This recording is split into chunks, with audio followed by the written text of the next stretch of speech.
然有神火者，以为我不知道吗？收！别！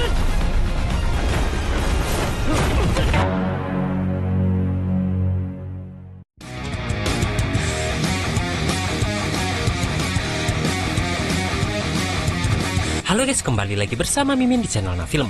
Bagaimana kabar kalian di cuaca yang semakin dingin ini? Semoga tetap sehat aja ya. Dan pada video kali ini Mimin hadir kembali untuk meneruskan alur cerita Papang Xiao dalam Perfect World terbaru, yaitu Perfect World episode 121. Yang mana pada Perfect World episode 121 ini menceritakan Xiao yang memasuki alam rahasia Yuan Tian untuk mendapatkan kekuatannya yang lebih besar. Dan di sini Xiao pun melihat kakeknya yang berubah menjadi sangat muda, namun di sini Xiao akan menjadi musuh sementara bagi keluarganya.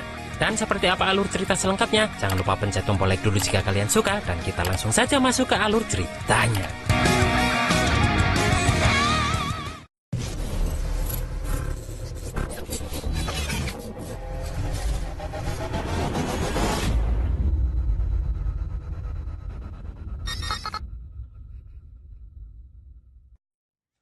Di negara 5 elemen, terlihat seekor nyamuk yang ternyata menjadi bawahan Kaisar Kupu-Kupu milik Xiao langsung melaporkan bahwa keluarga Xiao juga datang ke tempat itu. Namun di sini, tak satu pun dari semua binatang yang menjadi CS Xiao ini menemukan jejak kakeknya.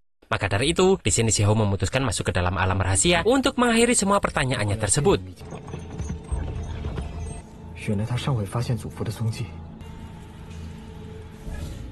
Xiao pun meminta Kaisar Kupu-Kupu dan Batu Petir untuk bersembunyi dan menunggu Xiao di luar alam rahasia, karena alam rahasia Yuan Tian ini hanya boleh dimasuki oleh orang-orang yang sudah terdaftar sebagai partisipan saja. Apalagi kondisi Fonik Pirak juga sedang lemah dan tak berdaya, maka dari itu Xiao meminta mereka menjaganya. Di sini terlihat semua orang sudah berbaris rapi di wilayah seleksi untuk bisa masuk ke alam rahasia Yuan Tian. Terdapat banyak sekali jenius muda dari semua wilayah 3000 provinsi di alam atas ini. Namun meskipun terlihat orang sebanyak itu, ternyata belum semua orang dari 3000 negara yang sudah datang. Petugas penyeleksi pun berkata, jika di tempat itu akan terlihat siapa yang terkuat di antara semua jenius muda ini. Karena di alam rahasia ini, mereka semua akan saling bertarung satu sama lain. Namun ternyata Xiao mendengar jika beberapa jenius dari beberapa klan mendapat keuntungan bisa langsung masuk tanpa melewati ujian. Dan mereka adalah orang-orang yang sudah diundang oleh Gunung Pulau.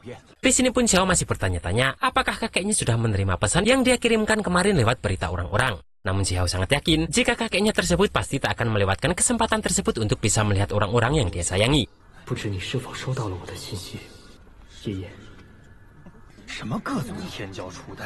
Tiba-tiba di sini Xiao merasakan ada nafas seseorang yang sangat familiar baginya, dan saat Xiao melihatnya, ternyata benar jika itu adalah orang tua dan adiknya yang datang. Xiao pun berusaha menyapa mereka, namun di sini terlihat sebuah formasi yang menyerang seorang yang ikut antri.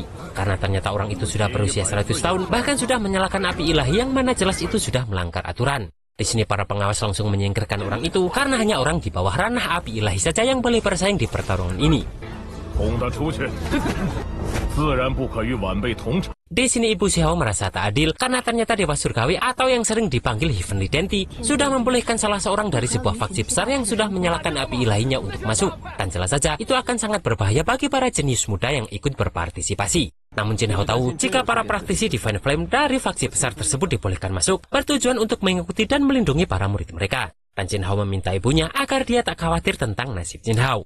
Namun Jin Yining tetap khawatir karena bagaimanapun juga alam rahasia Yuan Tian ini adalah tempat di mana orang yang sudah mencapai tingkat Nirvana Supreme sebelumnya tewas. Ditambah dengan master dari semua klan yang memiliki niat tersendiri, maka itu akan memunculkan bahaya tersembunyi. Di sini pun Jin Yining hanya bisa meminta Jin Hao berhati-hati di dalam sana.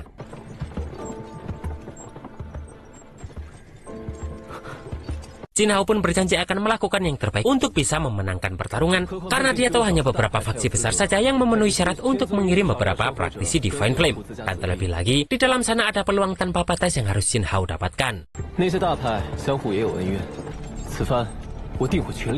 Di sini Xiao pun tak jadi menyapa keluarganya karena dia sedang dalam penyamaran. Dan di alam atas ini, Xiao dan Jin Hao ini sementara menjadi musuh. Namun di sini Jin Hao sedikit heran karena barusan ada jejak pikiran yang mengganggu kesadaran Jin Hao ini. Xiao pun khawatir bagaimana adiknya tersebut akan mengatasi banyaknya jenius di dalam alam rahasia tersebut, sedangkan Jin Hao ini masih dalam ranah penghimpun formasi saja. Di sini pun terlihat juga anak muda yang seumuran Xiao, yang mana nafas pemuda tersebut tak asing bagi Xiao. Dan Xiao yakin jika itu adalah kakeknya yang juga sedang menyamar, karena nafas pemuda tersebut terasa begitu akrab dengan Xiao.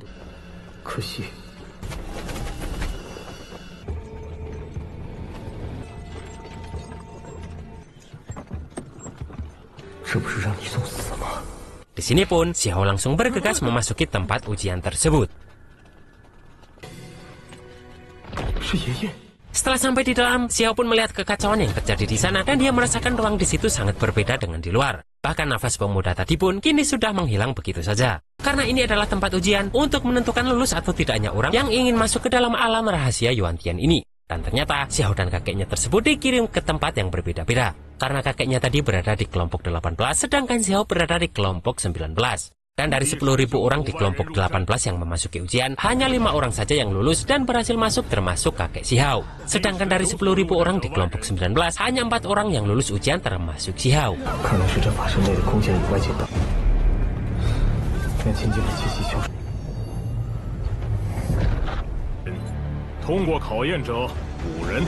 3.000 orang yang sudah berhasil masuk pun langsung menuju pintu masuk alam rahasia Yuantian. Di sini Xiao masih memikirkan pemuda tadi dan berpikir mungkin pemuda tadi tak lulus ujian. Xiao berpikir jika itu kakeknya, kenapa dia bisa menjadi sangat muda bahkan kedua tangannya masih utuh. Namun jika benar itu adalah kakeknya yang menyamar, maka itu seperti dugaan Xiao jika beliau tak akan menyia-nyiakan kesempatan ini untuk bisa melihat keluarganya lagi. Tiba-tiba pengawas ujian datang dan langsung mengeluarkan formasinya yang bisa menghubungkan antar planet satu sama lain. Dan ternyata itu adalah teknik untuk membuka gerbang kehampaan yang mana terlihat sebuah altar di dalam gerbang tersebut.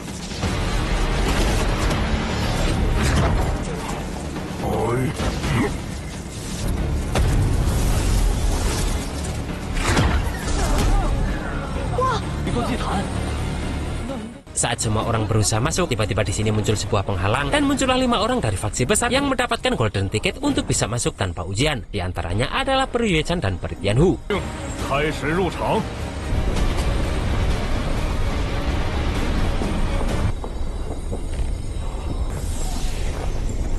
Bahkan di sini, pengawas ujian tersebut memberikan jimat tulang misterius kepada 5 orang tersebut untuk dibawa masuk. 那兽牙是何物？ Setelah itu, di sini muncul 5 orang lagi yang datang dan terlihat Jin Hao dengan armor perang abadinya bersama beberapa praktisi Divine Flame yang juga mendapatkan golden ticket. Dan semua orang yang mendapatkan golden ticket ini semuanya juga dibekali dengan jimat tadi untuk masuk. 长生战衣，弟弟。 Dan setelah mereka semua masuk, di sini pengawas ujian mempersilahkan 3.000 partisipan untuk segera masuk ke alam rahasia Yuantian ini. Namun tak sengaja, di sini Xiao melihat pemuda tadi dan dia pun langsung bergegas mengejarnya. Namun di sini Xiao sadar jika dirinya tak mungkin dikirim ke tempat yang sama dengan pemuda tadi setelah mendengar suara orang yang bernama Ji Yuhe yang berkata jika kelompok Xiao ini akan dikirim ke wilayah Istana Iblis Api. Tak lama kemudian Xiao pun masuk dan sudah berada di pinggiran alam rahasia Yuantian diikuti 4 orang lainnya. Namun di sini Xiao masih penasaran kemana pemuda tadi dikirim. Semua orang pun menyebar dan Xiao pun memilih untuk menjelajahi tempat yang dipenuhi dengan energi spiritual yang paling melimpah lebih dulu. 先往灵气浓郁的方向探索看看吧。 4 orang tadi ternyata menemukan rotan daun anjing yang mana itu adalah obat spiritual yang sangat bermanfaat. Namun tiba-tiba muncul serangan anak panah yang membunuh salah seorang pemuda tadi. Dan ternyata serangan tersebut berasal dari Cilingkong, master dari Istana Iblis Api yang sudah berada di ranah Divine Flame bersama muridnya yang bernama Jifeng. Di sini pun Jifeng ini langsung merebut rotan daun anjing tersebut.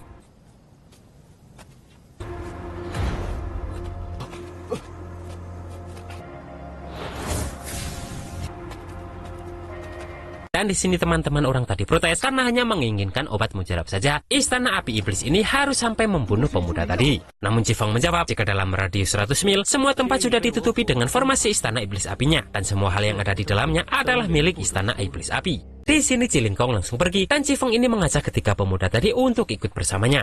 Namun mereka terlihat tak terima dengan ajakan itu karena mereka pasti hanya akan dijadikan kacung saja. Namun tiba-tiba panah Cilingkong menembus 1 orang lagi dan langsung membunuhnya, yang mana hal tersebut membuat mereka terpaksa harus mengikuti Cilingkong ini. Bahkan Xiao juga memutuskan untuk ikut untuk bisa menjelajahi semua tempat itu. 就是何必要害人性命？走吧。是，就不走，大不了动手。是让你们跟我们走，倒是要跟上去。 Di sini mereka semua tiba-tiba berhenti karena mereka melihat sebuah pohon yang bernama kayu sambaran guntur. Jifeng pun berkata kepada semua orang jika mungkin ada banyak rahasia besar yang tersembunyi di tempat itu. Karena bagaimanapun juga lembah itu merupakan tanah suci kuno. Dan ternyata di sini Cilingkong menginginkan semua orang itu untuk menjelajahi tempat itu bersama. Mereka pun tak berani menolak dan hanya bisa pasrah mengikuti perkataan Jifeng ini. 雷击木。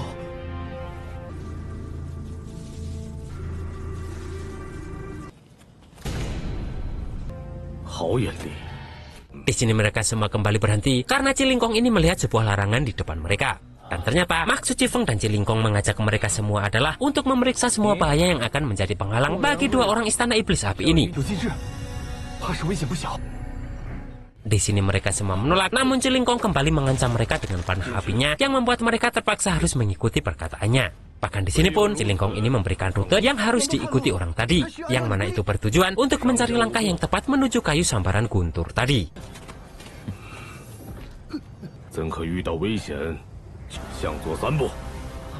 Di sini perlahan orang itu mengikuti arahan Cilingkong itu, namun tiba-tiba muncullah petir dari bawah yang langsung menghancurkan tubuhnya.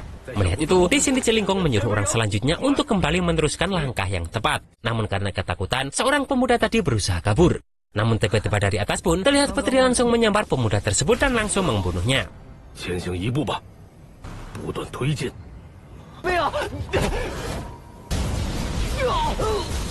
Di sini pun tiba giliran Xiao yang disuruh untuk maju, namun Xiao sadar jika ujung-ujungnya pasti dia akan disuruh bertarung dengan semua keadaan tersebut. Maka dari itu, di sini Xiao berniat untuk bertindak sekarang saja. Namun tiba-tiba muncul orang lain dari istana iblis api yang memberitahu jika dia sudah membawa tangga untuk membantu Cilingkong, karena tetuanya memberitahu jika jalan di situ sangatlah sulit. Dan di sini orang tadi langsung mengeluarkan tangga yang dimaksud untuk membantu Cifeng dan Cilingkong ini untuk menuju ke yang mereka tuju. 早晚必定要战。长老听说，此处路途难行。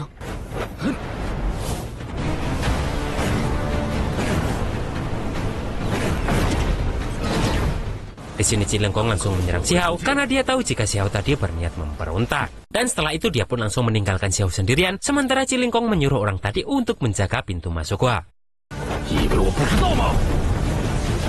Namun ternyata di sini Xiao tak terluka sedikit pun dengan serangan Cilingkong tadi, dan langsung keluar dari api bekas serangan Cilingkong tadi. Kemudian langsung menyerap tangga jembatan yang dikeluarkan orang tadi.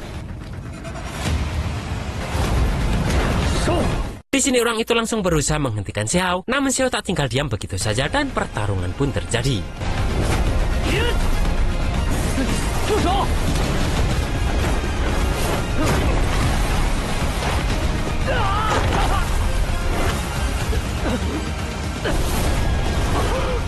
Dan pada Pervaquart episode 122, kita akan melihat jika Xiao terus menghadapi bahaya yang semakin besar di alam rahasia ini. Bahkan Xiao akan kembali menghadapi Cilingkong yang sangat sombong tersebut.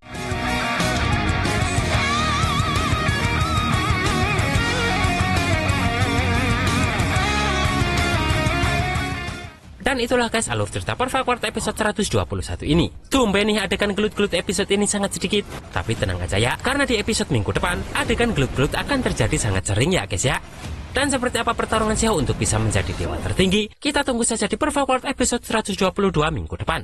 Akhir kata, jangan lupa berbagilah dengan anak yatim dan orang yang lebih membutuhkan. Dan see you next episode.